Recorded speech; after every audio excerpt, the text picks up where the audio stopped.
En la Córdoba de 1880, entre el laberinto de cal y geranios que perfumaba la judería, se erigía una anomalía de piedra y silencio, el convento de las ánimas afligidas. Para el mundo exterior, era un bastión de piedad, un refugio donde la abadesa Sor Inmaculada de la Concepción acogía a los huérfanos que la tisis y la miseria abandonaban en los umbrales de la ciudad como ofrendas no deseadas. Se decía que sus muros, gruesos y fríos incluso bajo el sol andaluz más inclemente, absorbían el sufrimiento del mundo y lo transformaban en oración. Las campanas del convento no marcaban las horas, sino que parecían medir la cadencia del dolor colectivo, un metrónomo de fe que prometía la salvación a través de la abnegación.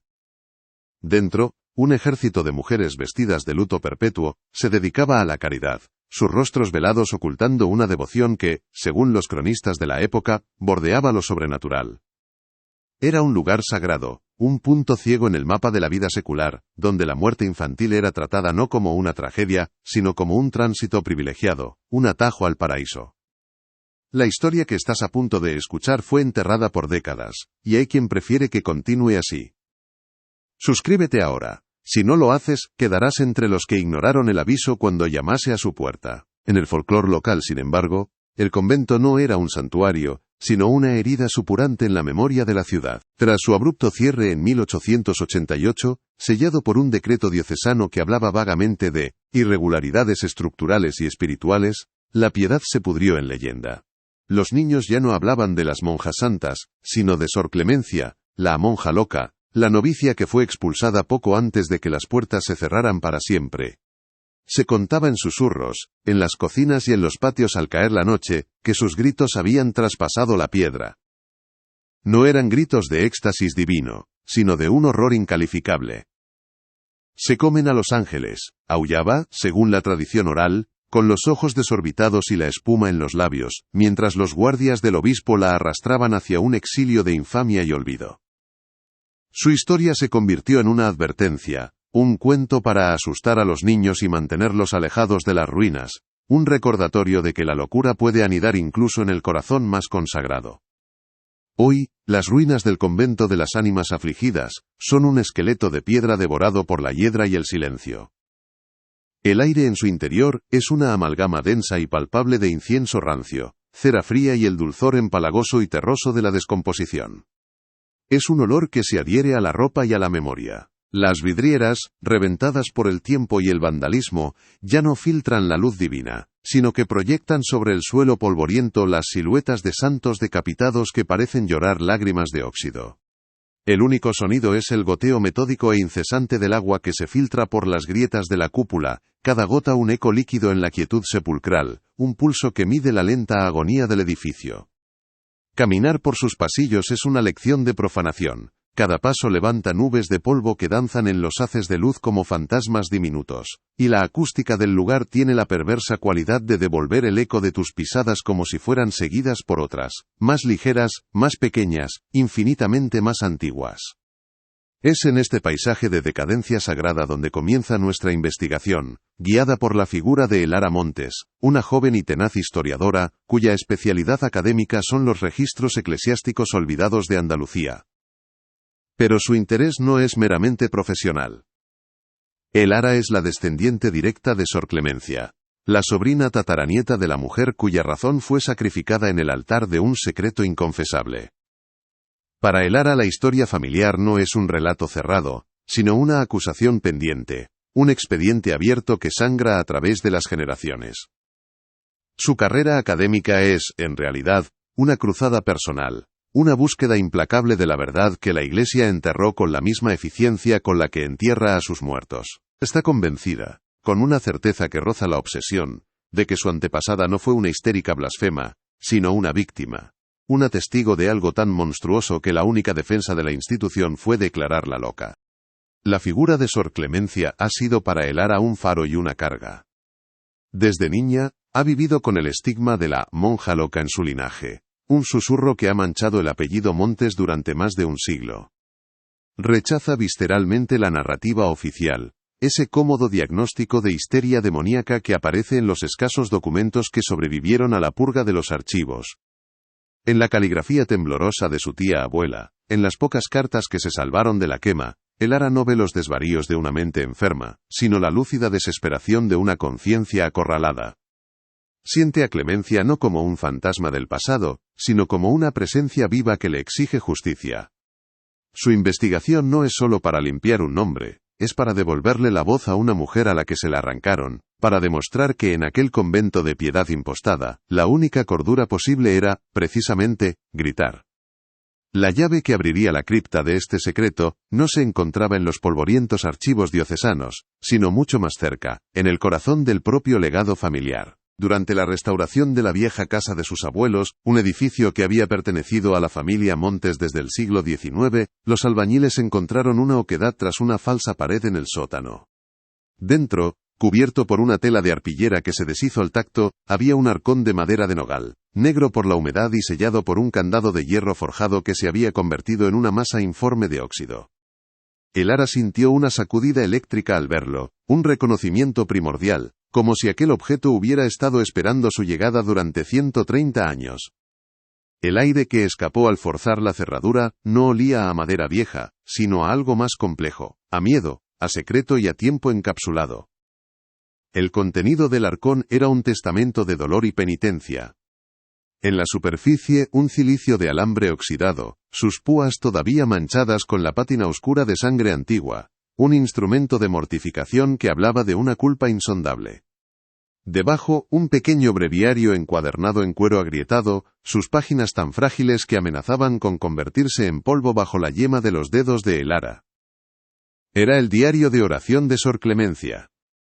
Mientras lo hojeaba con un cuidado casi reverencial, una nota doblada, escrita en un papel distinto, más áspero, cayó de entre las páginas del Salmo 23. La caligrafía era febril, angulosa, las letras clavadas en el papel con una urgencia desesperada. No era una oración, no era una confesión, era, para horror de Elara, una receta.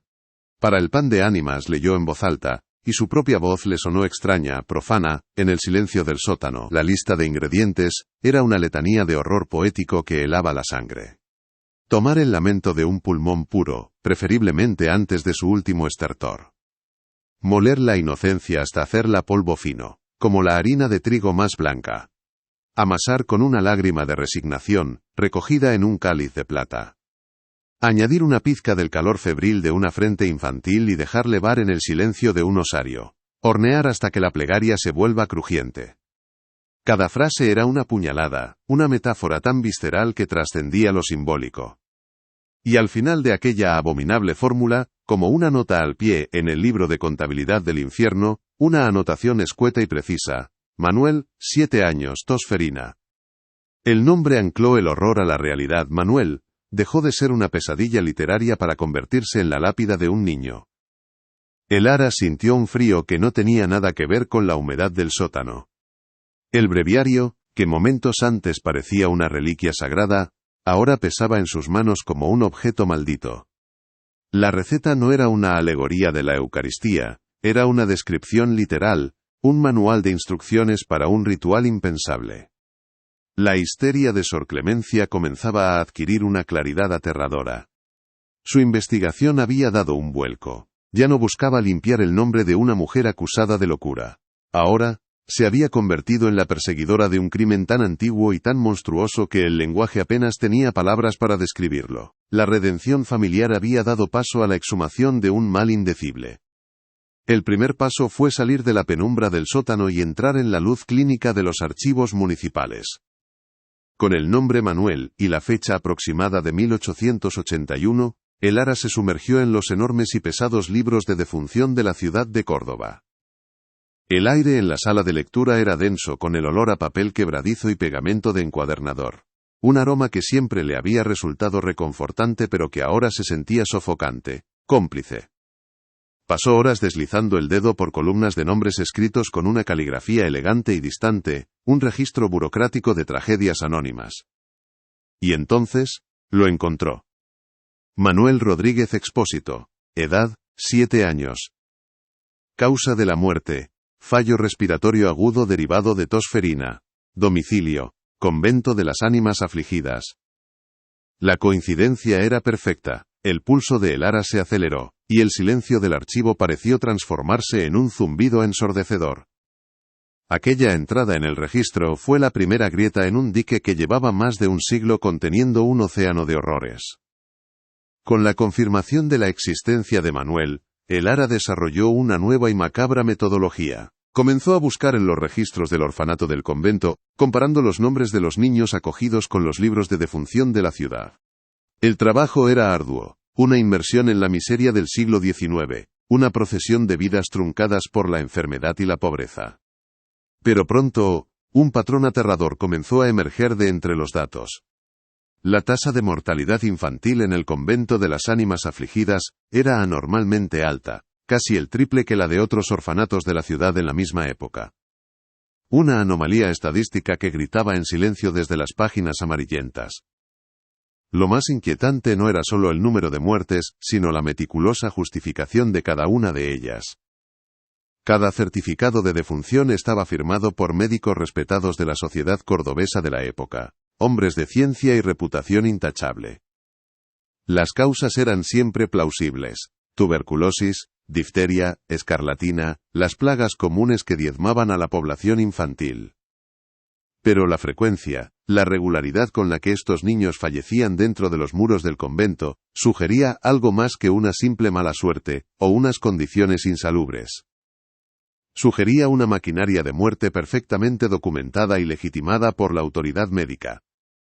Parecía una conspiración de silencio, donde la pluma del doctor servía para ocultar los crímenes cometidos en nombre de Dios, una red de complicidad que se extendía más allá de los muros del claustro. Con la evidencia de una mortalidad sospechosa, Elara dirigió sus pasos al archivo diocesano. Si el archivo municipal era un espacio de burocracia neutra, el diocesano era un santuario de secretos custodiados. El silencio aquí era diferente, más denso, más opresivo, cargado con el peso de siglos de confesiones y pecados ocultos. El archivero, un sacerdote anciano con ojos que parecían haberlo visto todo, y no haber juzgado nada, la observó con una mezcla de curiosidad y recelo. Elara solicitó acceso a la correspondencia relativa al cierre del convento de las ánimas afligidas, un expediente que, según la versión oficial, estaba incompleto debido a un desafortunado incendio en 1890. Una mentira conveniente que Elara estaba decidida a desmontar. Tras semanas de peticiones formales y de navegar por la laberíntica burocracia eclesiástica, finalmente le concedieron acceso a una caja de documentos que habían sobrevivido milagrosamente al supuesto incendio. Y allí, entre informes administrativos y balances contables, encontró la voz de su antepasada. Un fajo de cartas, atadas con una cinta de seda descolorida, escritas por Sor Clemencia, y dirigidas al obispo de Córdoba. La caligrafía, al principio firme y respetuosa, se iba volviendo cada vez más errática, más desesperada, a medida que avanzaban las fechas.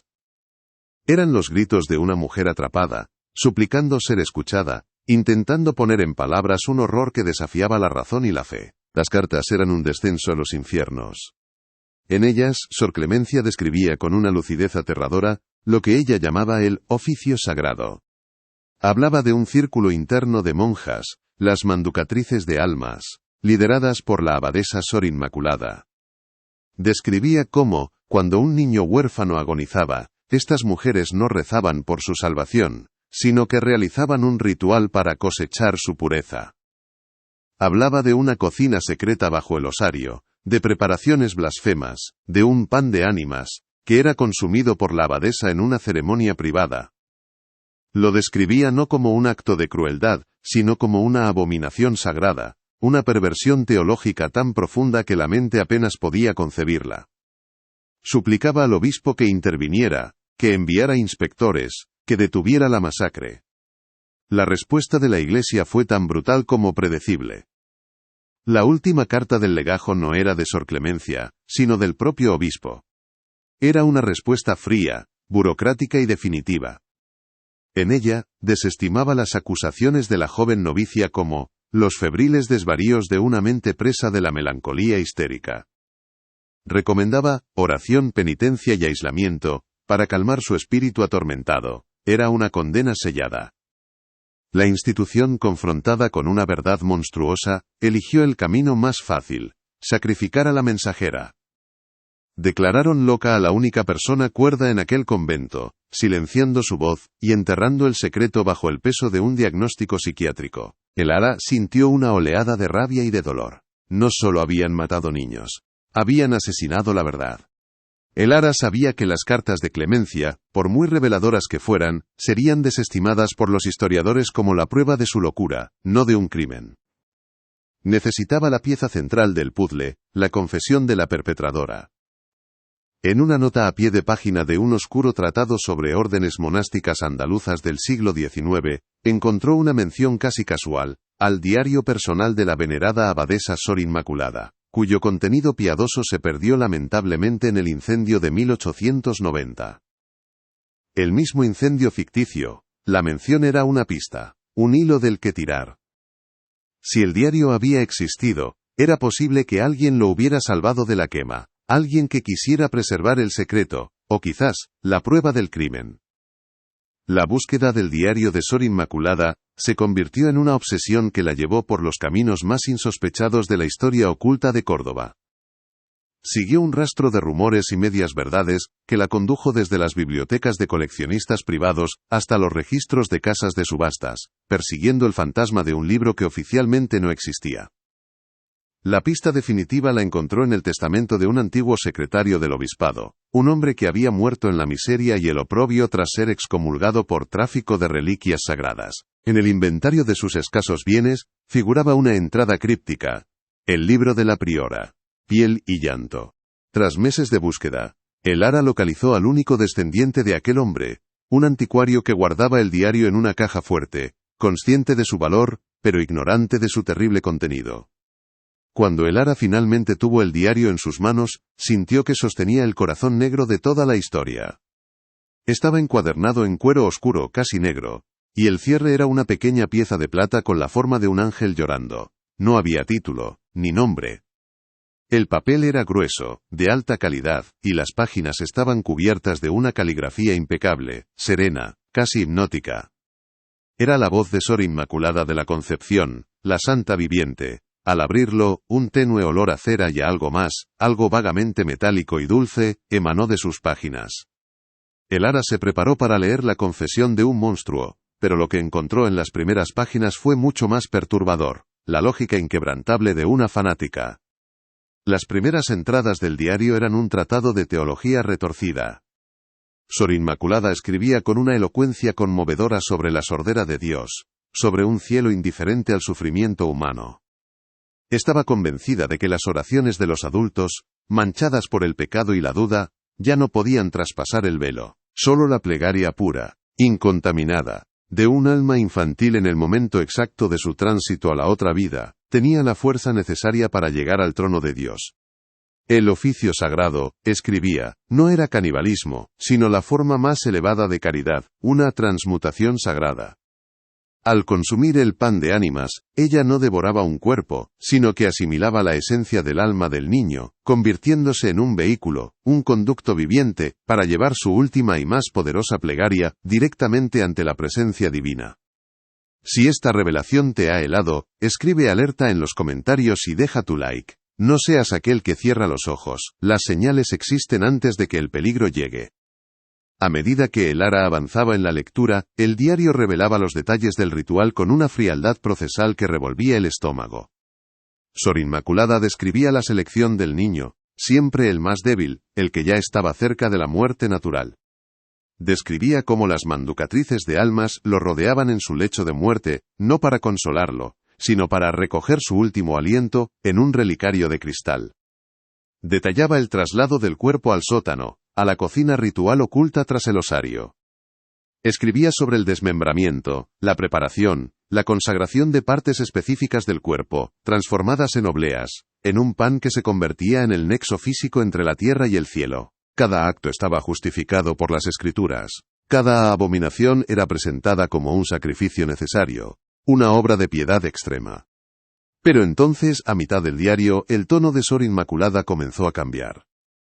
Las referencias a Dios y a las plegarias se volvieron menos frecuentes, y una nueva palabra empezó a aparecer, escrita con una tinta ligeramente más oscura, como si la pluma hubiera sido presionada con más fuerza. La palabra era la sombra. Al principio, las menciones eran vagas, hablando de una presencia antigua en los cimientos del convento, una tristeza de la tierra que debía ser apaciguada. Pero poco a poco, la descripción se volvió más directa, más aterradora. La sombra no era una metáfora, era una entidad.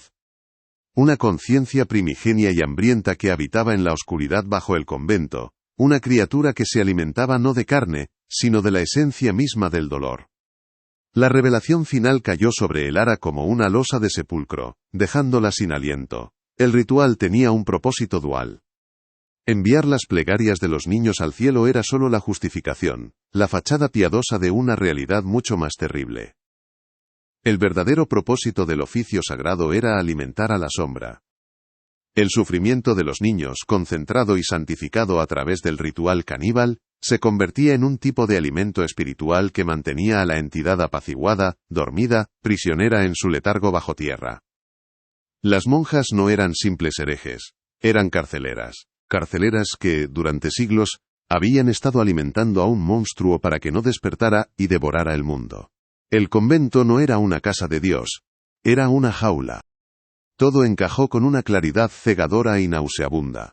La locura de Sor Clemencia no fue descubrir una herejía. Fue descubrir que vivía sobre la boca de un ser inmemorial, y que sus hermanas de fe eran las encargadas de saciar su hambre con las almas de los niños que ella misma cuidaba. Sus gritos de "se comen a los ángeles" no eran una metáfora de su mente rota, eran una descripción literal de la función del convento. Su horror no era teológico, era existencial, se había asomado al abismo, y el abismo le había devuelto la mirada desde los ojos de su propia abadesa. La Iglesia no la había silenciado para ocultar un crimen, sino para mantener un equilibrio cósmico, para asegurarse de que el monstruo siguiera siendo alimentado y el mundo siguiera ignorando su existencia.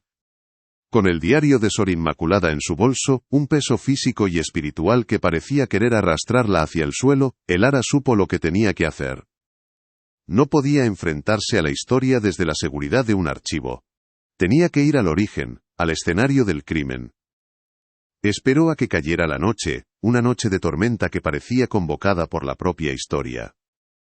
La lluvia azotaba las calles de Córdoba, limpiando la ciudad mientras ella se dirigía hacia la suciedad más profunda. Entró en las ruinas del convento, y el sonido del trueno retumbó entre los muros derruidos como el eco de antiguos gritos. Cada relámpago era un flash estroboscópico que arrancaba a la capilla de la oscuridad, revelando por un instante los frescos descoloridos, los rostros de santos con los ojos vacíos que parecían juzgarla. Guiada por las descripciones precisas del diario, Elara descendió a los niveles inferiores del convento. El aire se volvió más frío, más pesado, cargado de la humedad de la tierra. Encontró el osario, una pequeña capilla subterránea donde los huesos de generaciones de monjas estaban apilados en nichos, sus cráneos anónimos observándola desde la oscuridad. El diario hablaba de una puerta oculta tras el muro de las que esperan. Elara recorrió con la luz de su linterna la pared de cráneos hasta que encontró uno que estaba ligeramente suelto. Al tirar de él, un mecanismo de contrapesos, oxidado pero aún funcional, se activó, y una sección de la pared se deslizó hacia un lado con un gemido de piedra contra piedra, liberando una ráfaga de aire viciado que olía a carnicería antigua y a miedo petrificado. La cocina ritual era una pequeña bóveda de piedra, inmune al paso del tiempo. El haz de la linterna de Elara temblaba en su mano mientras revelaba la escena.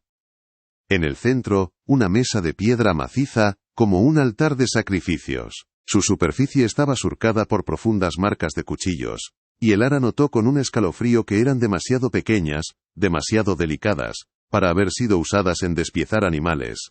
En una esquina, un pequeño horno de ladrillo, su boca negra y abierta como un grito silencioso. Pero lo más espeluznante estaba en las paredes. Estaban cubiertas, desde el suelo hasta el techo, de pequeñas muescas grabadas en la piedra, como las que hace un prisionero para contar los días de su cautiver. En la Córdoba de 1880, entre el laberinto de cal y geranios que perfumaba la judería con una fragancia casi litúrgica, se erigía una anomalía de piedra y silencio, el convento de las ánimas afligidas. Para el mundo exterior, Para los cronistas de gacetas y los devotos que depositaban sus limosnas en el torno de madera pulida por manos anónimas, era un bastión de piedad inexpugnable, un refugio donde la abadesa Sor Inmaculada de la Concepción acogía a los huérfanos que la tisis y la miseria abandonaban en los umbrales de la ciudad como ofrendas no deseadas. Se decía que sus muros, gruesos y fríos incluso bajo el sol andaluz más inclemente, poseían la extraña cualidad de absorber el sufrimiento del mundo y transmutarlo en oración, en un murmullo perpetuo que ascendía hacia un cielo sordo. Las campanas del convento no marcaban las horas del día, sino que parecían medir la cadencia del dolor colectivo, un metrónomo de fe, que prometía la salvación a través de la más absoluta abnegación. Dentro, un ejército de mujeres vestidas de luto perpetuo se dedicaba a la caridad, sus rostros velados ocultando una devoción que, según los escritos de la época, bordeaba lo sobrenatural. Era un lugar sagrado, un punto ciego en el mapa de la vida secular, donde la muerte infantil era tratada, no como una tragedia irreparable, sino como un tránsito privilegiado, un atajo directo al paraíso. La historia que estás a punto de escuchar fue enterrada por décadas, y hay quien prefiere que continúe así. Suscríbete ahora. Si no lo haces, quedarás entre los que ignoraron el aviso cuando llamase a su puerta. En el folclore local, sin embargo, en la memoria no escrita que se transmite en los patios al caer la noche, el convento no era un santuario, sino una herida supurante en el alma de la ciudad. Tras su abrupto cierre en 1888, sellado por un decreto diocesano que hablaba con una vaguedad calculada de irregularidades estructurales y espirituales, la piedad se pudrió hasta convertirse en leyenda negra. Los niños ya no hablaban de las monjas santas que repartían sopa y consuelo, sino de Sor Clemencia, la monja loca, la joven novicia que fue expulsada con ignominia poco antes de que las pesadas puertas de madera se cerraran para siempre. Se contaba en susurros, en las cocinas donde el olor a ajo y aceite de oliva se mezclaba con el miedo, que sus gritos habían logrado traspasar la piedra centenaria de los muros. Y no eran los gritos del éxtasis divino que describían las hagiografías, sino los de un horror incalificable. Un horror que la razón se negaba a procesar. Se comen a los ángeles, aullaba, según la tradición oral que ha sobrevivido al tiempo, con los ojos desorbitados por una verdad insoportable, y la espuma de la desesperación en los labios, mientras los guardias del obispo la arrastraban hacia un exilio de infamia y olvido. Su historia se convirtió en una advertencia, un cuento para asustar a los niños y mantenerlos alejados de las ruinas, un recordatorio macabro de que la locura puede anidar incluso en el corazón más consagrado. Hoy, las ruinas del convento de las ánimas afligidas son un esqueleto de piedra devorado por la hiedra y el silencio. El aire en su interior es una amalgama densa y palpable de incienso rancio, de cera fría que impregna las paredes, y del dulzor empalagoso y terroso de la descomposición, un olor que se adhiere a la ropa y a la memoria con la tenacidad de un pecado antiguo. Las vidrieras, reventadas por el tiempo y el vandalismo, ya no filtran la luz divina en haces de colores celestiales, sino que proyectan sobre el suelo polvoriento las siluetas de santos decapitados que parecen llorar lágrimas de óxido bajo el sol de la tarde. El único sonido que perturba la quietud sepulcral es el goteo metódico e incesante del agua que se filtra por las grietas de la cúpula, cada gota un eco líquido que resuena en la nave vacía, un pulso que mide la lenta e inexorable agonía del edificio. Caminar por sus pasillos es una lección de profanación. Cada paso levanta nubes de polvo que danzan en los haces de luz como fantasmas diminutos, y la acústica del lugar tiene la perversa cualidad de devolver el eco de tus pisadas como si fueran seguidas por otras, más ligeras, más pequeñas, infinitamente más antiguas, que te persiguen desde la oscuridad. Es en este paisaje de decadencia sagrada donde comienza nuestra investigación, guiada por la figura de Elara Montes, una joven y tenaz historiadora cuya especialidad académica son los registros eclesiásticos olvidados de Andalucía, esos legajos que la Iglesia prefiere mantener en la penumbra de sus archivos más profundos. Pero su interés no es meramente profesional, no es la fría curiosidad del académico. Elara es la descendiente directa de Sor Clemencia, la sobrina tataranieta de la mujer cuya razón fue sacrificada en el altar de un secreto inconfesable. Para Elara, la historia familiar no es un relato cerrado, sino una acusación pendiente, un expediente abierto que sangra a través de las generaciones, manchando el presente con las injusticias del pasado. Su carrera académica es, en realidad, una cruzada personal, una búsqueda implacable de la verdad que la Iglesia enterró con la misma eficiencia con la que entierra a sus muertos. Está convencida, con una certeza que roza la obsesión, de que su antepasada no fue una histérica blasfema, sino una víctima, una testigo de algo tan monstruoso que la única defensa de la institución fue declararla loca para protegerse a sí misma. La figura de Sor Clemencia ha sido para Elara un faro y una carga, una presencia fantasmal que ha definido su vida desde la infancia. Ha vivido con el estigma de la monja loca en su linaje, un susurro que ha manchado el apellido Montes durante más de un siglo en los círculos cerrados de la sociedad cordobesa. Rechaza visceralmente la narrativa oficial, ese cómodo y conveniente diagnóstico de histeria demoníaca que aparece en los escasos documentos que sobrevivieron a la purga de los archivos diocesanos. En la caligrafía temblorosa de su tía abuela, en las pocas cartas que se salvaron de la quema, y que su familia ha guardado como una reliquia dolorosa, Elara no ve los desvaríos de una mente enferma, sino la lúcida y desesperada caligrafía de una conciencia acorralada, de alguien que intentaba advertir al mundo de un mal que se escondía tras los velos y los rosarios. Siente a Clemencia no como un fantasma del pasado, sino como una presencia viva, una voz silenciada, que le exige justicia desde el otro lado del tiempo. Su investigación no es solo para limpiar un nombre, es para devolverle la voz a una mujer a la que se la arrancaron, para demostrar que en aquel convento de piedad impostada, la única cordura posible era, precisamente, gritar hasta desgarrarse la garganta. La llave que finalmente abriría la cripta de este secreto no se encontraba en los polvorientos archivos diocesanos, custodiados por el recelo de la Iglesia, sino mucho más cerca, en el corazón del propio legado familiar, esperando pacientemente a ser descubierta. Durante la restauración de la vieja casa de sus abuelos, un edificio que había pertenecido a la familia Montes desde el siglo XIX, los albañiles encontraron una oquedad tras una falsa pared en el sótano, un espacio muerto que no figuraba en ningún plano. Dentro, cubierto por una tela de arpillera que se deshizo en polvo al simple contacto con el aire, había un arcón de madera de nogal, ennegrecido por la humedad, y sellado por un candado de hierro forjado, que se había convertido en una masa informe de óxido. Elara sintió una sacudida eléctrica al verlo, un reconocimiento primordial, como si aquel objeto la hubiera estado esperando durante 130 años. El aire que escapó al forzar la cerradura con una palanca no olía a madera vieja y a humedad, sino a algo más complejo y perturbador, a miedo, a secreto y a tiempo encapsulado, liberado de su prisión.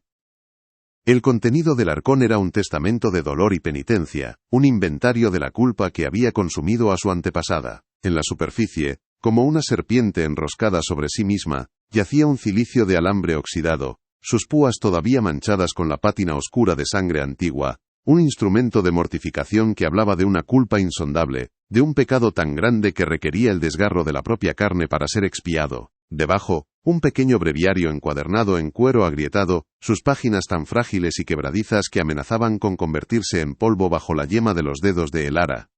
Era el diario de oración de Sor Clemencia, un objeto que debería haber sido un faro de fe, pero que en la penumbra del sótano parecía irradiar una frialdad antinatural.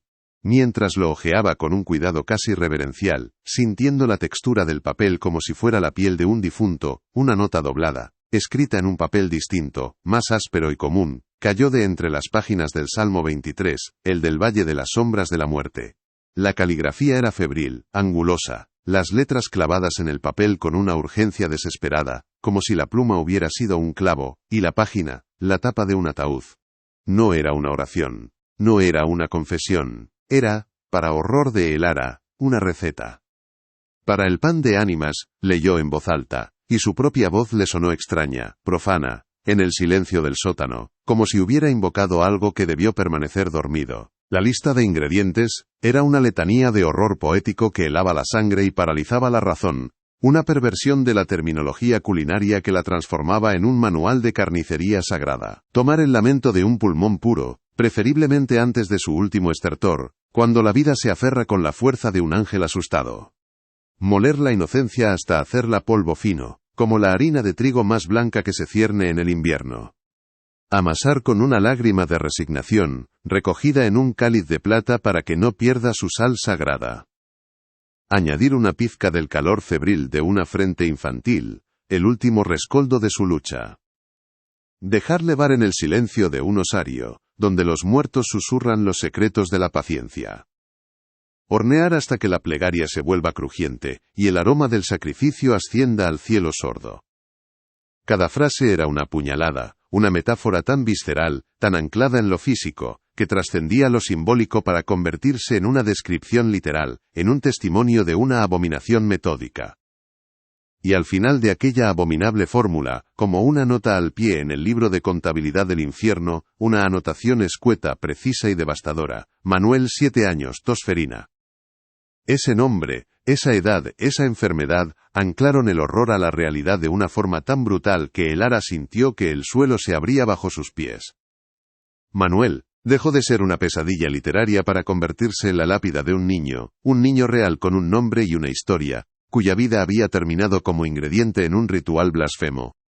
Elara sintió un frío que no tenía nada que ver con la humedad del sótano, un frío que nacía en la médula de sus huesos y se extendía por todo su cuerpo.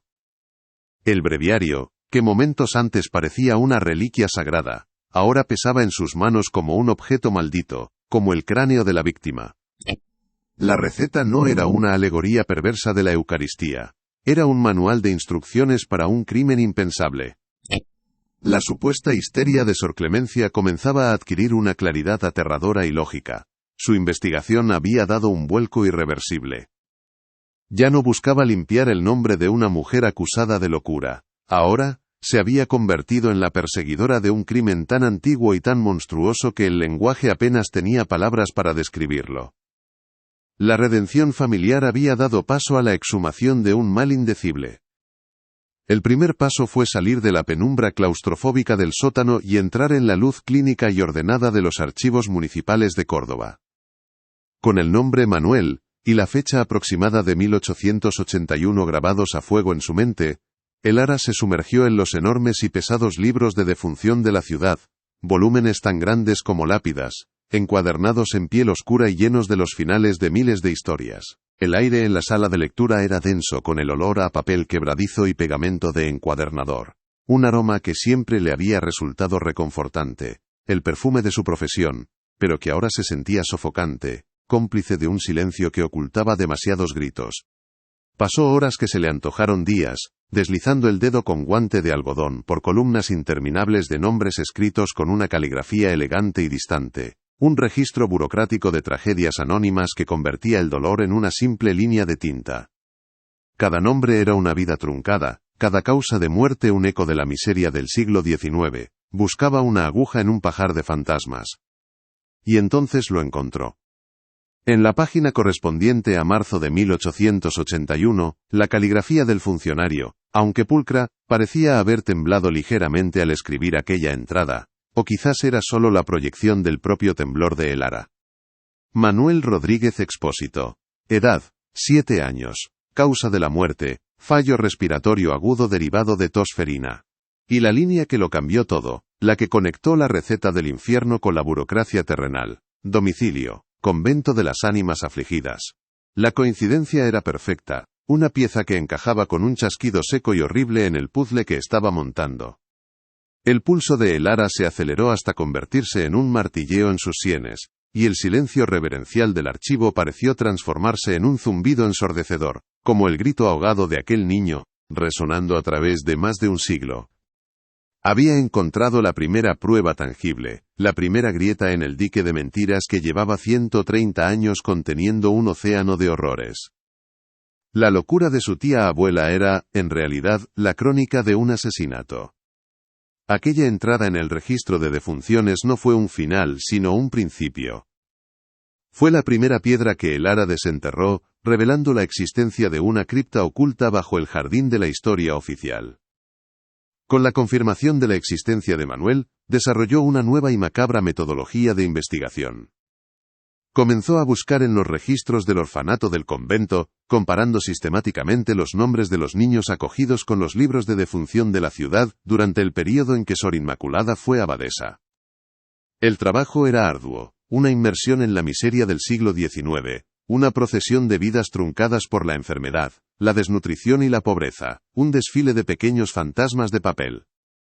Pero pronto, un patrón aterrador, una anomalía estadística que gritaba en silencio desde las páginas amarillentas, comenzó a emerger de entre los datos fríos y asépticos. La tasa de mortalidad infantil en el convento de las ánimas afligidas era anormalmente alta, casi el triple que la de otros orfanatos de la ciudad en la misma época, incluso teniendo en cuenta las terribles condiciones sanitarias del momento. Lo más inquietante, lo que convertía una sospecha en una certeza heladora, no era solo el número de muertes, sino la meticulosa y pulcra justificación de cada una de ellas. Cada certificado de defunción estaba firmado por médicos respetados de la sociedad cordobesa de la época, hombres de ciencia y reputación intachable cuyos nombres adornaban calles y plazas de la ciudad actual. Las causas de la muerte eran siempre plausibles, irreprochables desde un punto de vista médico: tuberculosis, difteria, escarlatina, las plagas comunes que diezmaban a la población infantil con una crueldad cotidiana. Pero la frecuencia, la regularidad casi estacional con la que estos niños fallecían dentro de los muros del convento, sugería algo más que una simple mala suerte, o unas condiciones insalubres. Sugería una maquinaria de muerte perfectamente documentada y legitimada por la autoridad médica, un sistema eficiente para producir cadáveres y certificados que los justificaran. Era la evidencia de una conspiración de silencio, donde la pluma del doctor servía para ocultar los crímenes cometidos en nombre de Dios, una red de complicidad que se extendía más allá de los muros del claustro y llegaba hasta los despachos más respetables de la ciudad. Con la evidencia de una mortalidad sospechosa y la sombra de una complicidad médica planeando sobre el caso, el Ara supo que el siguiente paso debía llevarla al corazón de la institución que había protegido el secreto, el archivo diocesano. Si el archivo municipal era un espacio de burocracia neutra y desapasionada, el diocesano era un santuario de secretos custodiados, un laberinto de legajos sellados y verdades inconvenientes. El silencio aquí era diferente, más denso, más opresivo, cargado con el peso de siglos de confesiones inconfesables y pecados ocultos bajo capas de incienso y latín. El archivero, un sacerdote anciano con unos ojos que parecían haberlo visto todo y no haber juzgado nada, la observó con una mezcla de curiosidad paternalista y recelo profesional mientras ella exponía su petición. Solicitó acceso a la correspondencia y los informes relativos al cierre del convento de las ánimas afligidas en 1888, un expediente que, según la versión oficial, estaba incompleto debido a un desafortunado incendio en los almacenes en 1890. Una mentira tan conveniente, tan perfectamente oportuna, que el Ara estaba decidida a desmontarla. Tras semanas de peticiones formales, de navegar por la laberíntica y exasperante burocracia eclesiástica, y de la sutil pero firme intercesión de un profesor universitario con contactos en el obispado, finalmente le concedieron un acceso limitado a una caja de documentos que habían sobrevivido milagrosamente al supuesto incendio. La caja olía a humedad y a algo más, a olvido deliberado, y allí, entre informes administrativos sobre la reubicación de las pocas monjas supervivientes y balances contables que no cuadraban, encontró la voz de su antepasada, la prueba de que no había gritado en el vacío. Un fajo de cartas, atadas con una cinta de seda que alguna vez fue blanca y ahora era del color del hueso, escritas por Sor Clemencia y dirigidas personalmente al obispo de Córdoba. La caligrafía, al principio firme, respetuosa y elegante, se iba volviendo cada vez más errática, más desesperada, a medida que avanzaban las fechas, las letras inclinándose como si huyeran de un horror que las perseguía por la página. Eran los gritos de una mujer atrapada, suplicando ser escuchada, intentando poner en palabras un horror que desafiaba la razón, la fe y el propio lenguaje. Las cartas eran un descenso a los infiernos, una crónica lúcida y detallada de la perversión de la fe. En ellas Sor Clemencia describía con una claridad aterradora lo que ella llamaba el oficio sagrado, un ritual secreto que se practicaba en las entrañas del convento. Hablaba de un círculo interno de monjas, un grupo selecto y fanático que se autodenominaba las manducatrices de almas, lideradas por la propia abadesa Sor Inmaculada.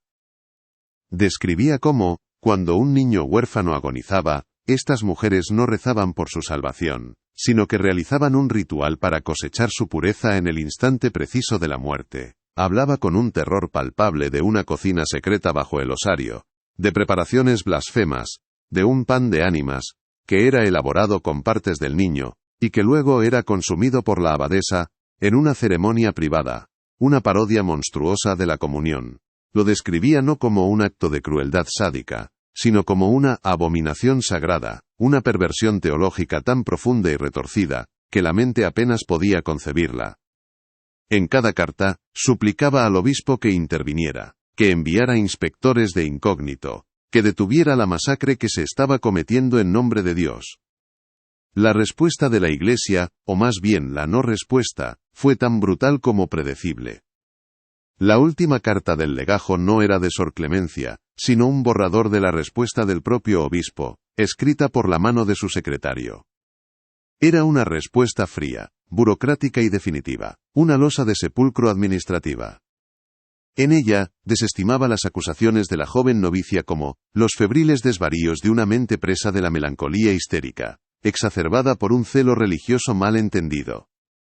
Recomendaba oración, penitencia y aislamiento temporal, para calmar su espíritu atormentado y proteger a la comunidad de su influencia perturbadora. Era una condena sellada, una ejecución burocrática. La institución, confrontada con una verdad monstruosa que amenazaba sus cimientos, eligió el camino más fácil y más cruel: sacrificar a la mensajera. Declararon loca a la única persona cuerda en aquel convento, silenciando su voz, y enterrando el secreto bajo el peso de un diagnóstico psiquiátrico conveniente. El Ara sintió una oleada de rabia impotente y de dolor profundo que cruzó las generaciones. No solo habían matado niños, habían asesinado la verdad y profanado la memoria de la única que se atrevió a defenderlos. El Ara sabía, con la fría lucidez del historiador, que las cartas de clemencia, por muy reveladoras y desgarradoras que fueran, no eran suficientes. Serían desestimadas por los historiadores escépticos y por la Iglesia, como la prueba irrefutable de su locura, no como la denuncia de un crimen. Necesitaba la pieza central del puzzle, la confesión de la perpetradora, la voz que había orquestado todo el horror. En una nota a pie de página de un oscuro tratado sobre órdenes monásticas andaluzas del siglo XIX, un libro que encontró en una librería de viejo y que olía a tabaco y a tiempo, encontró una mención casi casual, una línea que hizo que su corazón se detuviera. El diario personal de la venerada abadesa Sor Inmaculada, cuyo contenido piadoso y edificante se perdió lamentablemente en el incendio de 1890. El mismo incendio ficticio, la misma mentira repetida hasta convertirse en un hecho histórico aceptado.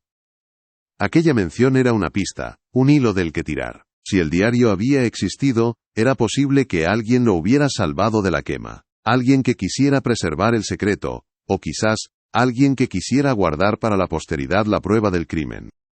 La búsqueda del diario de Sor Inmaculada se convirtió en una obsesión que la llevó por los caminos más insospechados de la historia oculta de Córdoba, un viaje por los márgenes de la narrativa oficial. Siguió un rastro de rumores y medias verdades que la condujo desde las bibliotecas de coleccionistas privados, hombres que atesoraban reliquias prohibidas, hasta los registros de casas de subastas europeas, persiguiendo el fantasma de un libro que oficialmente no existía. La pista definitiva, el eslabón perdido, la encontró en el testamento de un antiguo secretario del obispado, un hombre que había muerto en la miseria y el oprobio, tras ser excomulgado por tráfico de reliquias sagradas y documentos confidenciales. En el inventario de sus escasos bienes, redactado por un notario con prisas, figuraba una entrada críptica que a cualquier otro le habría pasado desapercibida. El libro de la priora. Piel y llanto. Tras meses de búsqueda, de seguir un rastro que se enfriaba por momentos, el Ara localizó al único descendiente de aquel hombre, un anticuario de Sevilla que guardaba el diario en una caja fuerte, consciente de su valor monetario como antigüedad, pero completamente ignorante de su terrible y explosivo contenido. Cuando el Ara finalmente tuvo el diario en sus manos, tras una negociación tensa en la que tuvo que invertir gran parte de sus ahorros, sintió que sostenía el corazón negro de toda la historia. Un artefacto maligno que pulsaba con una energía propia. Estaba encuadernado en cuero oscuro, casi negro, de un tacto extrañamente suave y flexible, y el cierre era una pequeña pieza de plata con la forma de un ángel llorando sobre una llave. No había título, ni nombre, solo la pátina del tiempo y el peso de los secretos. El papel era grueso, de alta calidad, y las páginas estaban cubiertas de una caligrafía impecable, serena, casi hipnótica en su perfección, la escritura de una mente ordenada y en paz consigo misma. Era la voz de Sor Inmaculada de la Concepción, la santa viviente, la benefactora de los huérfanos. Al abrirlo, un tenue olor a cera de abeja, a incienso y a algo más, algo vagamente metálico y dulce, como el olor de la sangre seca, emanó de sus páginas. El Ara se preparó para leer la confesión de un monstruo, Pero lo que encontró en las primeras páginas fue mucho más perturbador, la lógica inquebrantable y lúcida de una fanática convencida de su propia santidad. Las primeras entradas del diario no eran las de una asesina, sino las de una teóloga, un tratado de teología retorcida y desesperada. Sor Inmaculada escribía con una elocuencia conmovedora y una prosa de una belleza casi insoportable sobre la sordera de Dios, sobre un cielo que se había vuelto indiferente al sufrimiento humano. Estaba convencida de que las oraciones de los adultos, manchadas por el pecado, la duda y el egoísmo, ya no podían traspasar el velo de silencio que separaba la tierra del cielo. Solo la plegaria pura, incontaminada, de un alma infantil en el momento exacto de su tránsito a la otra vida, en ese instante en que el alma es pura esencia sin las ataduras de la carne, tenía la fuerza necesaria para llegar al trono de Dios y ser escuchada. El oficio sagrado, escribía con una convicción que helaba la sangre, no era canibalismo sino la forma más elevada y sublime de caridad, una transmutación sagrada. Al consumir el pan de ánimas, ella no devoraba un cuerpo, sino que asimilaba la esencia del alma del niño, convirtiéndose en un vehículo, un conducto viviente, un sagrario de carne y hueso para llevar su última y más poderosa plegaria directamente ante la presencia divina. Si esta revelación te ha helado, escribe alerta en los comentarios y deja tu like. No seas aquel que cierra los ojos, las señales existen antes de que el peligro llegue. A medida que el ara avanzaba en la lectura, el diario revelaba los detalles del ritual con una frialdad procesal, con el desapego de un cirujano describiendo una operación, lo que lo hacía aún más revolvente. Sor Inmaculada describía con una minuciosidad escalofriante la selección del niño, siempre el más débil, el que ya estaba cerca de la muerte natural para que su intervención fuera, en sus propias palabras, un acto de misericordia que acelera el encuentro con el Creador. Describía cómo las manducatrices de almas lo rodeaban en su lecho de muerte, no para consolarlo, sino para recoger su último aliento, en un relicario de cristal, la primera cosecha del alma. Detallaba el traslado del pequeño cuerpo al sótano, a la cocina ritual oculta tras la pared de cráneos del osario, un lugar que la propia Iglesia ignoraba.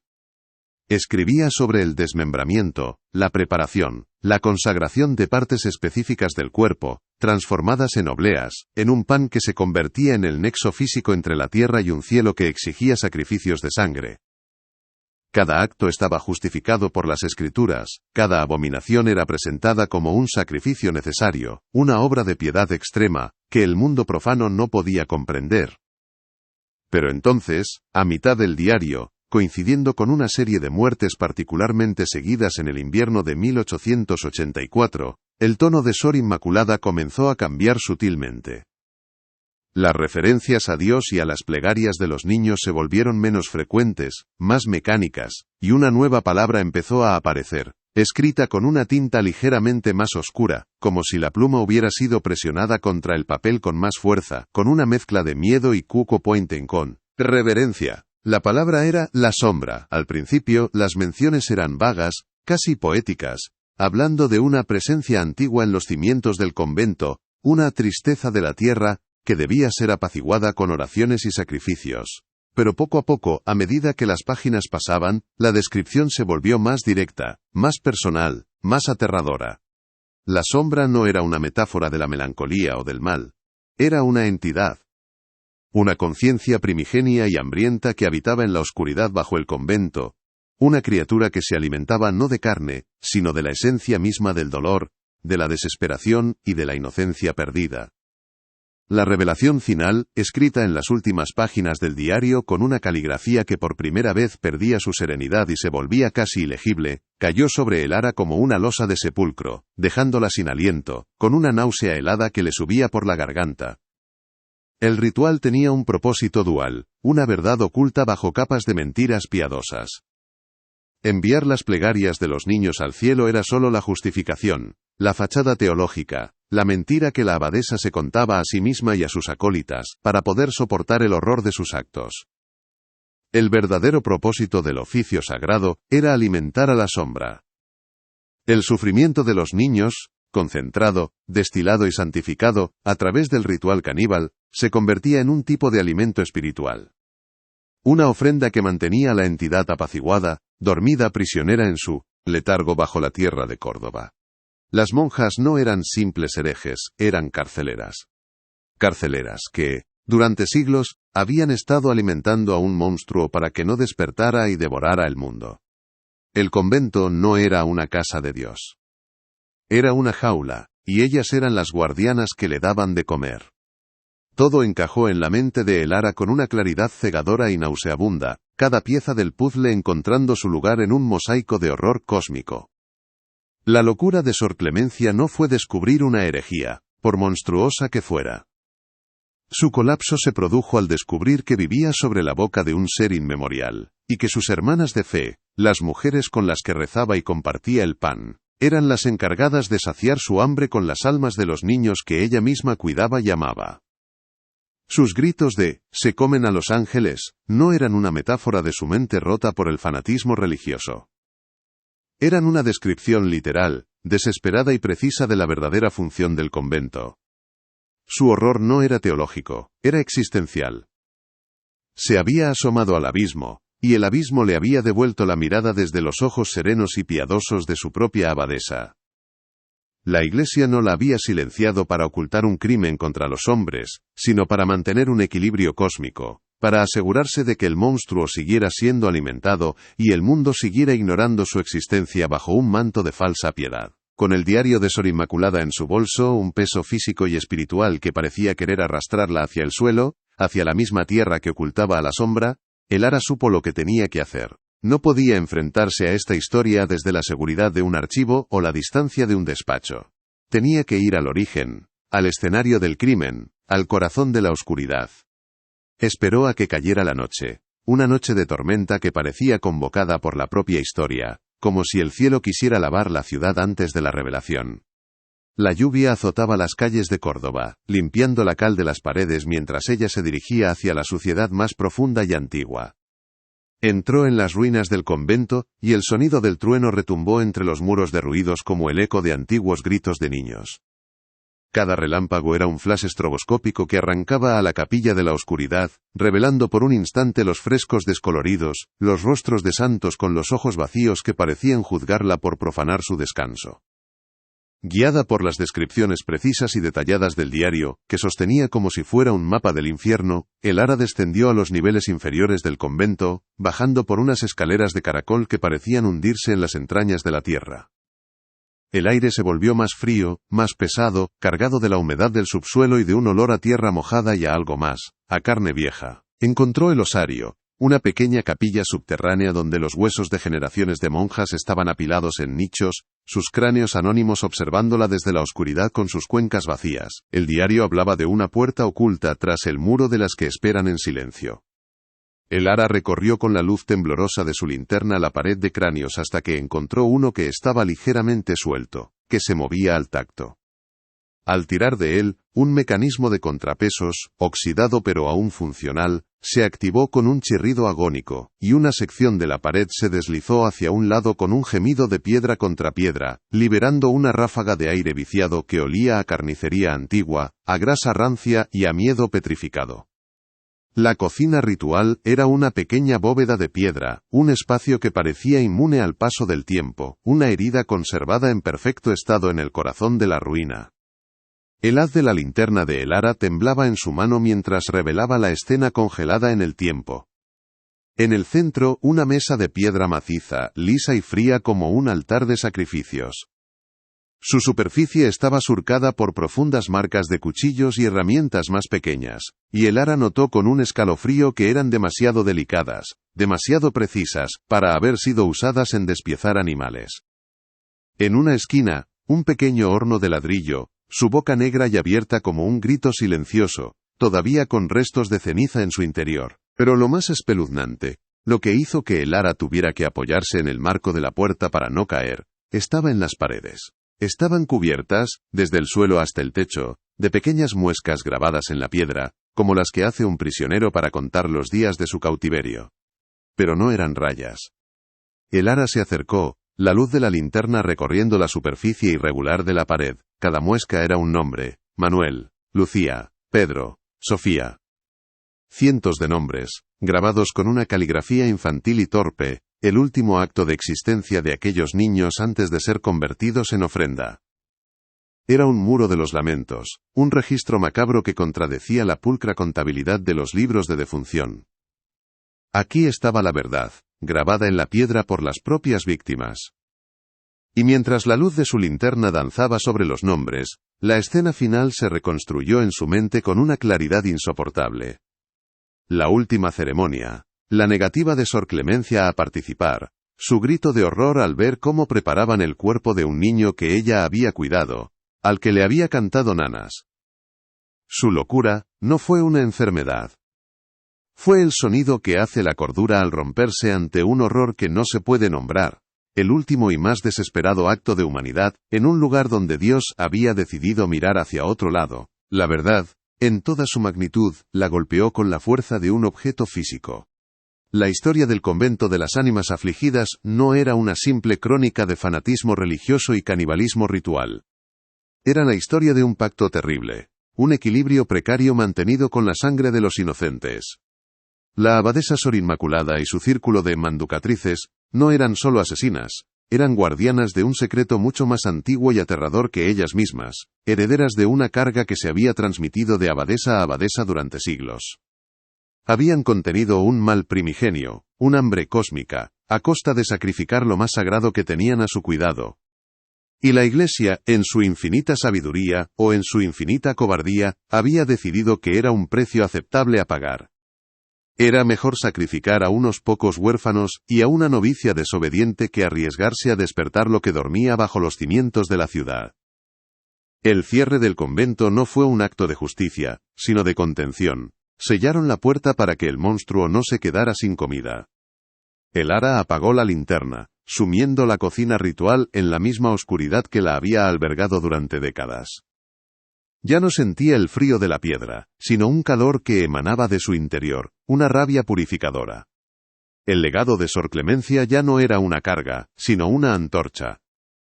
Salió del sótano y ascendió de nuevo a la capilla en ruinas, mientras la tormenta amainaba en el exterior. La lluvia había cesado, y los primeros rayos de un sol pálido y acuoso se filtraban por las vidrieras rotas, iluminando las motas de polvo que danzaban en el aire como las almas liberadas de los niños. Su investigación personal había terminado. Ahora comenzaba la guerra contra el olvido. Tenía los diarios, las cartas, los registros, los nombres grabados en la piedra. Tenía la verdad. Y estaba dispuesta a publicarla, a gritarla al mundo, sin importar las consecuencias, sin importar si la Iglesia la excomulgaba o si los historiadores la tachaban de loca. Le debía esa voz a Clemencia, se la debía a Manuel, se la debía a todos los nombres grabados en aquella pared. De vuelta en su estudio, con los documentos extendidos sobre su mesa como las pruebas de un juicio que llevaba más de un siglo esperando, el ara comenzó a escribir. Cada palabra era un golpe de martillo contra el muro de silencio, cada frase, una palada de tierra para Descent. El diario de Sor Inmaculada no se abrió con la fragilidad quebradiza de un documento antiguo, sino con una resistencia casi orgánica, como si las tapas de cuero se hubieran sellado con el tiempo y el peso de su contenido. La primera página, en lugar de estar amarillenta, conservaba una palidez cremosa, casi prístina, y la caligrafía que la cubría era una obra de arte. No había en ella rastro de duda, de temblor o de arrepentimiento. Era la escritura de una convicción absoluta, una serenidad que era, en sí misma, la primera capa del horror. El ara leyó, y las palabras de la abadesa no eran las de una asesina, sino las de una mística que había trascendido la moral convencional. Hablaba de un mundo abandonado por la gracia, de un Dios que se había vuelto sordo a las súplicas de sus hijos pecadores, un creador que, hastiado de la corrupción adulta, había cerrado los oídos del cielo. La única comunicación posible, la única grieta en esa armadura de silencio divino, era la pureza incontaminada de un alma infantil en el preciso instante de su partida. La teología que Sor Inmaculada desarrollaba a lo largo de las primeras 50 páginas era un laberinto de lógica perversa, una catedral de herejía construida con los ladrillos de la más devota de las fes. Argumentaba, con citas bíblicas retorcidas y referencias a padres de la Iglesia apócrifos, que el cuerpo no era más que una vasija temporal, una cárcel de barro que aprisionaba la verdadera esencia del ser, el alma. La muerte de un niño, por tanto, no era una tragedia sino una liberación. Y el sufrimiento que precedía a esa muerte, la fiebre, el dolor, la lucha por el último aliento, no era una crueldad del destino, sino un proceso de purificación. Un fuego que quemaba las últimas escorias terrenales, y dejaba el alma en un estado de pureza absoluta, brillante y potente. Era en ese momento, en ese instante fugaz entre el último latido y el primer silencio, cuando la plegaria de un niño se convertía en un arma capaz de derribar las puertas del cielo. Elara sintió un escalofrío que no nacía del frío del archivo, sino de la coherencia interna de aquella locura. Sor Inmaculada no se veía a sí misma como una depredadora, sino como una facilitadora, una partera de almas. El oficio sagrado, como lo llamaba con una reverencia que manchaba la palabra, no era un acto de canibalismo, sino de transmutación sagrada. Ella y su círculo de manducatrices de almas no devoraban carne, sino que asimilaban la esencia espiritual del niño. Al consumir el pan de ánimas, se convertían en un sagrario viviente, un vehículo terrenal que transportaba la plegaria más pura y potente a través del velo de indiferencia divina. Era, en su mente, el acto de caridad definitivo. No solo ofrecer un techo y comida al huérfano en vida, sino asegurarse de que su muerte tuviera un propósito cósmico, que su pequeño sufrimiento sirviera para recordar a Dios la existencia de un mundo que él parecía haber olvidado por completo. La lectura se volvió más densa, más sofocante, a medida que el diario pasaba de la justificación teológica a la descripción metodológica. La prosa de Sor Inmaculada perdía su vuelo poético y adquiría la precisión clínica de un manual de instrucciones. Describía el proceso de selección del oferente, siempre un niño cuya enfermedad ya era terminal, para que el acto no fuera, en sus palabras, una interrupción del plan divino sino una aceleración misericordiosa de su conclusión. Detallaba la vigilia final, donde las monjas no rezaban por la recuperación del niño, sino para preparar el recipiente para la cosecha, rodeando su lecho en un círculo silencioso, sus rostros velados ocultando una expectación depredadora. Elara tuvo que detenerse, cerrar los ojos y respirar hondo, el olor a papel viejo del diario mezclándose en su mente con el olor imaginado de la enfermedad y la cera de las velas. El horror se materializó en la descripción del ritual post-mortem. Con una frialdad que helaba la sangre, la abadesa relataba el traslado del pequeño cuerpo, envuelto en lino blanco como si fuera para un entierro normal, no a la morgue del convento, sino al sótano, al osario. Allí, tras la pared de cráneos de sus predecesoras, se encontraba la cocina ritual, un lugar que no figuraba en ningún plano, un secreto arquitectónico que albergaba un secreto aún mayor. El diario describía los utensilios de plata y obsidiana, las hierbas que se usaban no para sazonar sino para purificar la carne de sus ataduras mundanas, y el pequeño horno de ladrillo donde el pan de ánimas era cocido en un silencio reverencial. Cada paso estaba anotado con una precisión de boticario, transformando el asesinato y la profanación en una liturgia, una misa negra oficiada con los restos de los más inocentes. La descripción de la cosecha del último aliento fue el punto en que Elara sintió que la náusea se convertía en algo físico.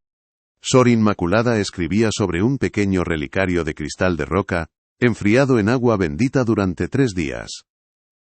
En el momento exacto en que el niño exhalaba por última vez, una de las monjas acercaba el relicario a sus labios, capturando la esencia misma del alma en su primer instante de libertad.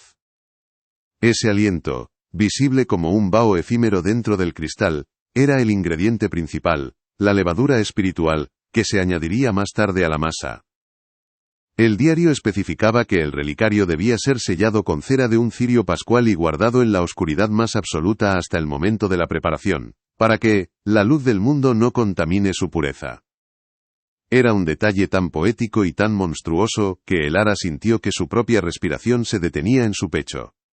La lectura del diario se convirtió en una tortura autoimpuesta, una inmersión voluntaria en las profundidades de una mente que había rehecho el universo a la medida de su propia monstruosidad. La abadesa no mostraba ni una pizca de remordimiento, al contrario, cada entrada era un testimonio de su éxito. Anotaba junto a cada oficio, la plegaria específica que había enviado a través del alma del niño. Con la esencia de Manuel, pedimos por el fin de la sequía en los campos de Priego. Oh, la pureza de Lucía fue ofrecida para aplacar la epidemia de cólera en el barrio de San Lorenzo. Se había erigido a sí misma como la intermediaria entre el sufrimiento de Córdoba y la misericordia de Dios, una santa oscura que alimentaba el cielo con el sacrificio de los que nadie echaría de menos. El Ara se dio cuenta de que la complicidad de los médicos que firmaban los certificados de defunción no era solo para ocultar un crimen, sino para proveer a la abadesa de una corriente constante de oferentes cuya muerte ya estaba socialmente aceptada. Fue entonces a mitad del diario, en una entrada fechada en el invierno de 1884, cuando la caligrafía perfecta de Sor Inmaculada sufrió su primera y única alteración. El Ara notó que la presión de la pluma sobre el papel se había intensificado, dejando un surco casi imperceptible. La tinta parecía más oscura, más densa. Y una nueva palabra apareció, una palabra que no tenía cabida en su elaborada teología cristiana. La palabra era la sombra. Al principio, las referencias eran crípticas, casi alegóricas. Hablaba de una presencia antigua en los cimientos, una tristeza de la tierra que bebe de las penas de los hombres, un hambre de piedra, que había existido mucho antes de que se colocara la primera piedra del convento. Eran las palabras de alguien que intentaba describir algo para lo que no existía lenguaje, un concepto que se retorcía para no ser nombrado. A medida que las páginas avanzaban, la sombra dejaba de ser una metáfora para convertirse en el verdadero centro del diario. Sor Inmaculada confesaba, con un terror reverencial que se filtraba a través de su prosa controlada, que el oficio sagrado tenía un propósito dual. Enviar las plegarias al cielo era sólo la justificación, la cara luminosa de un pacto oscuro. La verdadera función del ritual era alimentar a la sombra.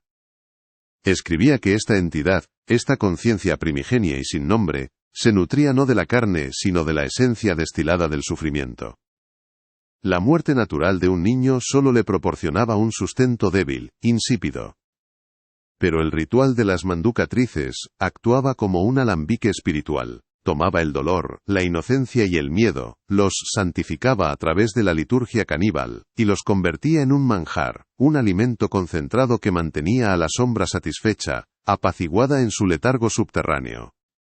Si esta revelación te ha helado, escribe alerta en los comentarios y deja tu like. No seas aquel que cierra los ojos. Las señales existen antes de que el peligro llegue. La verdad completa cayó sobre el Ara con el peso de un monolito, aplastando todo lo que creía haber entendido. El convento de las ánimas afligidas no era un nido de herejes, era una jaula, y las monjas, con Sor Inmaculada a la cabeza, no eran simplemente asesinas rituales, eran carceleras. Carceleras que habían heredado de sus predecesoras la tarea más terrible: mantener alimentado al prisionero para que no rompiera sus barrotes de piedra y tierra. El convento había sido construido sobre su lugar de descanso, no para consagrar el terreno, sino para vigilarlo, para contenerlo. Y durante siglos, el precio de esa contención había sido el sacrificio sistemático de los más vulnerables, una corriente ininterrumpida de almas infantiles para saciar un hambre que no era de este mundo. El bien de la ciudad, quizás del mundo entero, se había comprado con el peor de los pecados. Ahora, la historia de Sor Clemencia adquiría una dimensión nueva y mucho más trágica. Su horror no provino de descubrir el canibalismo de sus hermanas. Su mente no se quebró al enfrentarse a una perversión de la fe.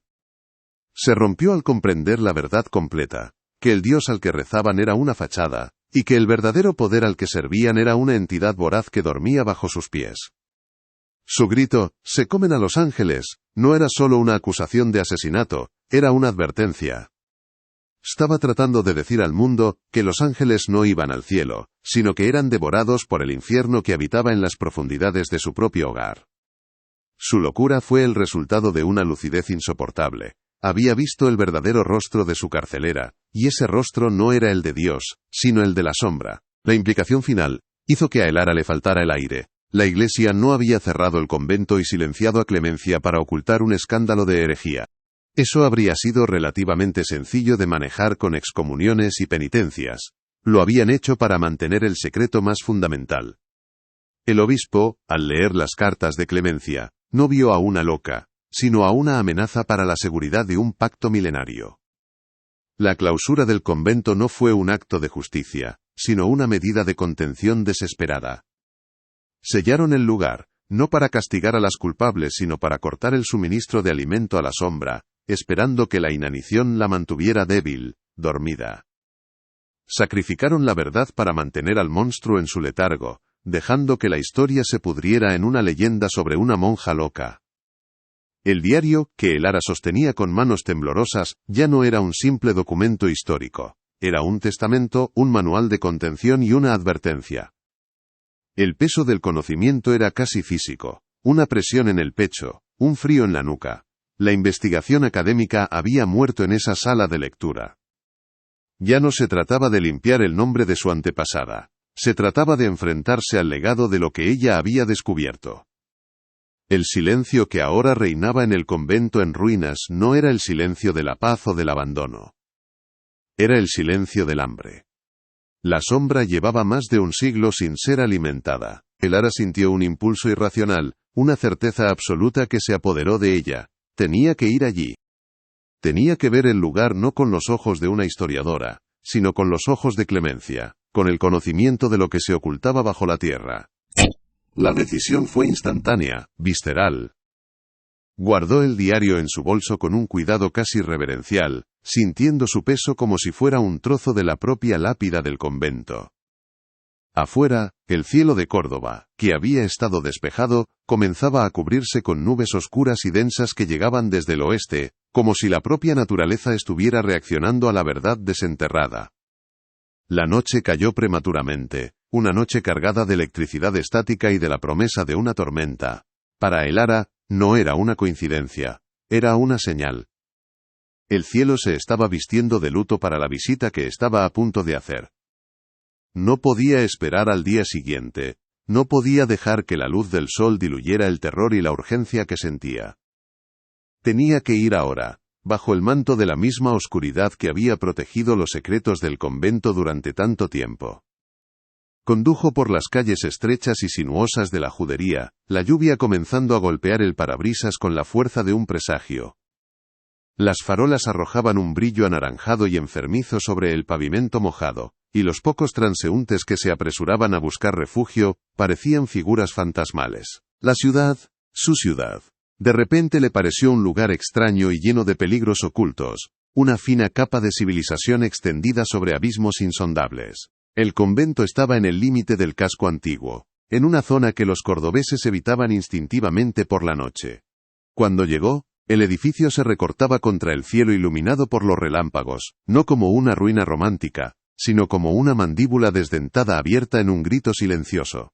Aparcó el coche, el motor sonando profanamente alto en la quietud expectante que precedía al estallido de la tormenta. Saltar la verja oxidada fue más fácil de lo que esperaba, como si el lugar quisiera que entrara. Una vez dentro de los muros del recinto, el sonido de la ciudad desapareció, reemplazado por el susurro del viento entre los cipreses descuidados y el crujido de la grava bajo sus pies. La fachada del convento, con sus ventanas vacías como cuencas oculares, parecía observarla. La puerta principal estaba sellada con tablones y cadenas, pero Elara conocía, por sus investigaciones previas, una entrada lateral en la antigua zona de servicio, una puerta que el tiempo y la humedad habían debilitado. Forzó la cerradura con una barra de hierro que llevaba en el maletero, y la madera cedió con un gemido largo y lastimero, como el de un moribundo. Al abrirse, una ráfaga de aire salió del interior, un aliento frío y cargado del olor a polvo de siglos, a incienso muerto y a algo más. Algo vagamente metálico, como la sangre seca. El interior era una caverna de oscuridad y silencio. El primer trueno de la tormenta retumbó en el exterior, y por un instante un relámpago iluminó la nave principal de la capilla a través de las vidrieras rotas.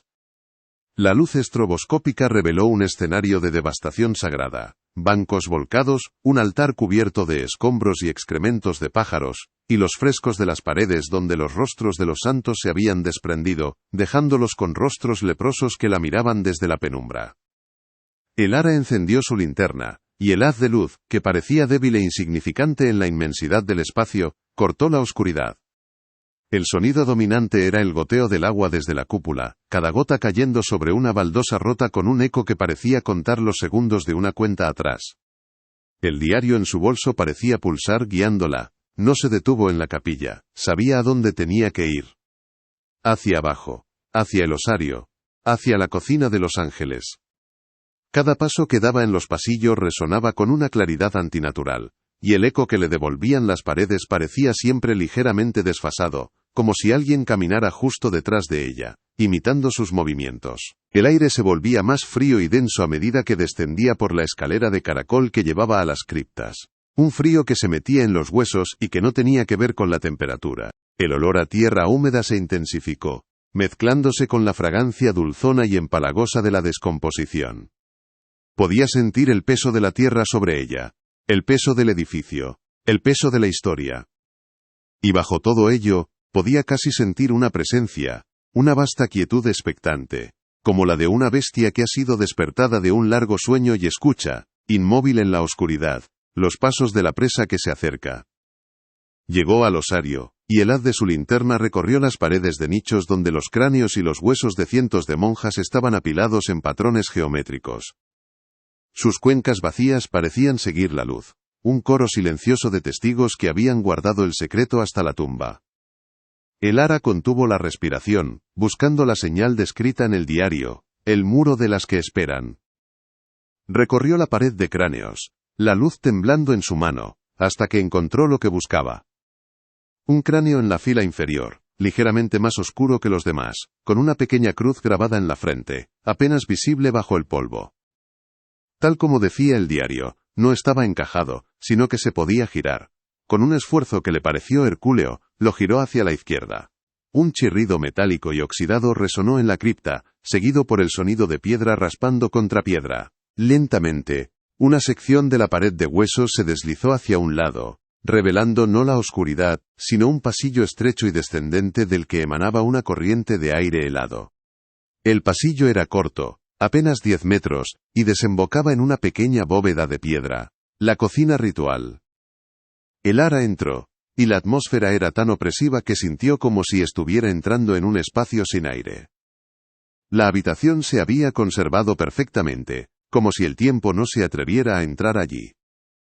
En el centro, la mesa de piedra, su superficie pulida y manchada con vetas oscuras que se metían en la roca. En una esquina, el horno de ladrillo, su boca abierta como un grito silencioso. Y en las paredes, la prueba final, el testamento que ningún archivo guardaba. No estaban desnudas. Estaban cubiertas, desde el suelo hasta donde alcanzaba la mano de un niño, de cientos de pequeñas marcas grabadas en la piedra. Con un horror que le robó el aliento, el Ara acercó la linterna. No eran rayas para contar los días, eran nombres. Manuel. Lucía. Pedro. Sofía. Cientos de nombres, grabados con la caligrafía torpe y desesperada de los niños que habían pasado sus últimas horas en aquella sala. La escena final se reconstruyó en su mente con una claridad insoportable, como si las propias paredes se la estuvieran proyectando. Vio a Sor Clemencia joven y aterrorizada, arrastrada a esa sala por primera vez para ser iniciada en el oficio sagrado. Vio el pequeño cuerpo de un niño sobre la mesa de piedra, un niño al que ella había acunado y contado cuentos. Vio los cuchillos de plata en las manos de las manducatrices. Y oyó el grito que rompió el silencio ritual, el grito que traspasó los muros de piedra, y se convirtió en leyenda, el grito de una razón que se quiebra ante la visión del infierno en la tierra. Su locura no fue una enfermedad, fue el único sonido humano posible en un lugar que había sido abandonado por toda humanidad. Era el sonido de la cordura absoluta enfrentada a una monstruosidad que no podía ser procesada, solo sentida. El Ara se apoyó contra la pared fría, su mano rozando los nombres grabados, sintiendo el surco de cada letra como si fuera una herida. La verdad ya no era una teoría, un conjunto de documentos y testimonios. Era una presencia física en aquella sala, un frío que pesaba, un silencio que gritaba los nombres de los muertos. La historia que había perseguido durante años no era una historia de fe corrupta o de locura religiosa, era la crónica de una servidumbre. Una servidumbre a un hambre antigua que aún latía bajo sus pies, un hambre que ahora, gracias al cierre del convento, llevaba más de un siglo sin ser saciada. Y ella, el Ara Montes, descendiente de la única que se atrevió a gritar, acababa de entrar en la despensa vacía del monstruo. El haz de su linterna parpadeó una vez, como si una fuerza invisible lo estuviera debilitando, y en la oscuridad momentánea, le pareció oír un susurro, muy débil, que no venía de ninguna parte y de todas a la vez. No era un nombre, era una petición: tengo hambre, El legado de su familia ya no era una simple mancha en su historia, una injusticia que reparar. Se había convertido en una responsabilidad aterradora. Al desenterrar la verdad, al seguir los pasos de Clemencia hasta el corazón de la oscuridad, no solo había encontrado la prueba de su cordura, sino que también había llamado la atención de aquello que la había vuelto loca. El diario en su bolso ya no se sentía como una prueba, sino como un cebo. Se dio cuenta, con una certeza heladora, de que el cierre del convento no había solucionado nada. Solo había puesto el problema en pausa. El ritual se había detenido, pero el hambre persistía, creciendo en silencio. Elara salió de la bóveda de piedra como quien emerge de su propia tumba, cubierta por el polvo de los muertos y el frío de una verdad que congelaba el alma. La tormenta en el exterior había alcanzado su clímax, y cada relámpago que rasgaba el cielo parecía una sinapsis en la mente febril de la ciudad, iluminando por un instante la capilla en ruinas, que ya no le parecía un lugar abandonado, sino el epicentro de una herida que seguía supurando bajo la piel de la historia. No se detuvo. Atravesó los pasillos oscuros, ya sin miedo a los ecos porque ahora sabía que no eran los pasos de los muertos los que la seguían, sino el peso de sus propias revelaciones. En su bolso, el diario de Sor Inmaculada ya no era una prueba, era una condena, la condena de saber. Al salir del convento, el aire fresco y cargado de ozono de la tormenta le golpeó el rostro, pero no pudo limpiar el hedor a secreto y a carne antigua que se le había impregnado en la memoria. La investigación había terminado. La verdadera batalla, la guerra contra el silencio, no había hecho más que empezar, y ella era su único soldado. La publicación de sus hallazgos cayó sobre la comunidad académica y eclesiástica de Córdoba, no como una revelación, sino como una profanación. Elara presentó un dossier impecable, las transcripciones del diario de la abadesa, el análisis caligráfico de las cartas de Clemencia, los datos estadísticos de la mortalidad infantil, las fotografías de los nombres grabados en la piedra de la cocina ritual. Esperaba un escándalo, un debate, una exhumación de la verdad. Lo que recibió fue un muro de silencio, más grueso y más frío que los del propio convento. La diócesis emitió un comunicado lacónico, desestimando el estudio como una fantasiosa y macabra reinterpretación de leyendas locales, irrespetuosa con la memoria de las siervas de Dios. Los historiadores conservadores, guardianes de la narrativa oficial, la acusaron de sensacionalismo, de sacrificar el rigor académico en el altar de una vendetta familiar. La receta del pan de ánimas fue calificada de alegoría de una mente perturbada, y el diario de Sor Inmaculada, de una posible falsificación. El mundo, confrontado con un horror que desafiaba la lógica, eligió la negación. Era más fácil, más cómodo creer que Sor Clemencia estaba loca, y que su sobrina tataranieta había heredado su delirio, que aceptar que la ciudad se había construido sobre los huesos de un pacto inconfesable. El nombre de Sor Clemencia no fue limpiado, fue arrastrado de nuevo por el fango, esta vez, con el de su descendiente. Pero el trabajo de Elara, aunque rechazado por las instituciones, tuvo un efecto inesperado y mucho más profundo. La verdad, una vez liberada, no puede ser enjaulada de nuevo. Se filtró por las grietas de la historia oficial y se derramó en el subconsciente de la ciudad. La leyenda de la monja loca murió esa noche, y en su lugar nació algo mucho más oscuro y específico. La gente ya no hablaba de gritos en las ruinas. Susurraban sobre una cocina bajo el osario, sobre el olor a pan recién hecho en las noches sin luna.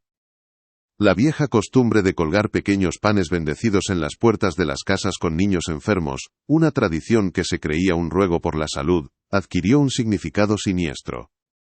Ya no era una oración, era un soborno, un intento desesperado de ofrecer un sustituto, un tributo de harina y levadura, para que las santas hambrientas no vinieran a reclamar el verdadero ingrediente. La investigación de Elara no cambió la historia.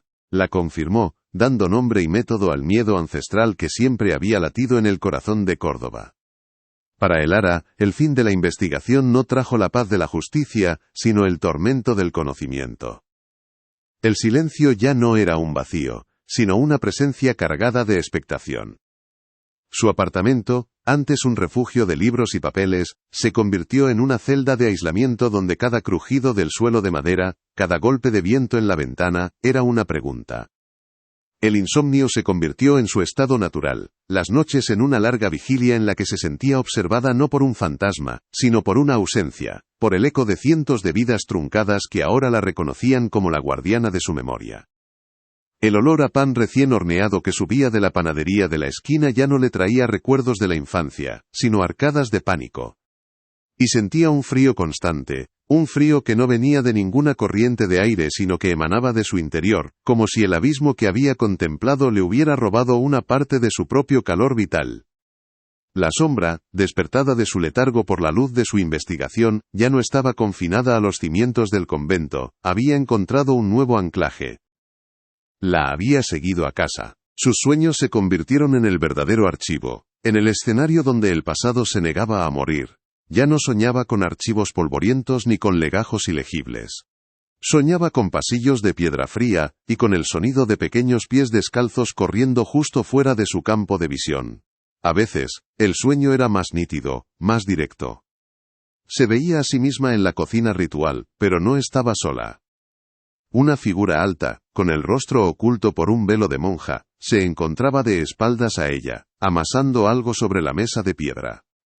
La figura se giraba lentamente y aunque no podía ver su rostro, sabía que era Sor Inmaculada. En sus manos no sostenía una masa de pan, sino una pequeña oblea blanca, luminosa en la penumbra. La abadesa se la ofrecía, y una voz que era a la vez un susurro y un mandato, resonaba en el sueño, una voz que no usaba el aire para propagarse, sino que nacía directamente en su mente: «Come, hija mía. Recibe esta plegaria. Ayúdame a mantenerla dormida». El ara siempre despertaba en ese momento, con el corazón martillándole en el pecho y el sabor amargo del miedo en la boca, entendiendo que la sombra no solo tenía hambre de niños. Tenía hambre de una nueva carcelera. La pregunta final, la que la atormentaba en las largas horas de la noche, ya no era si había hecho justicia, sino qué había desatado. El ritual, por monstruoso que fuera, había mantenido un equilibrio terrible, había mantenido a la sombra alimentada, apaciguada, contenida. Al detener el oficio sagrado, al sellar el convento, la Iglesia no había derrotado al mal, simplemente lo había puesto a dieta. Y ahora, ella, con su búsqueda de la verdad, había vuelto a despertar su conciencia, a recordarle su hambre. El silencio que ahora emanaba de las ruinas del convento de las ánimas afligidas no era el silencio del olvido. Era el silencio de la caza. El mal no había sido destruido. Solo se había quedado sin sus guardianes. Y en el silencio de su apartamento, en la quietud de una Córdoba que dormía ignorante de lo que se agitaba bajo ella, el ara a veces oía susurros, muy débiles, que parecían venir de todas partes y de ninguna. Ya no eran los ecos de las plegarias de los niños, eran los ecos de su hambre, y todos susurraban su nombre. ¿Has oído la verdad de hoy? Si no te unes a nosotros, esta verdad seguirá acechando a los desprevenidos. Suscríbete, activa la campana y comparte, antes de que el próximo secreto te encuentre desprevenido.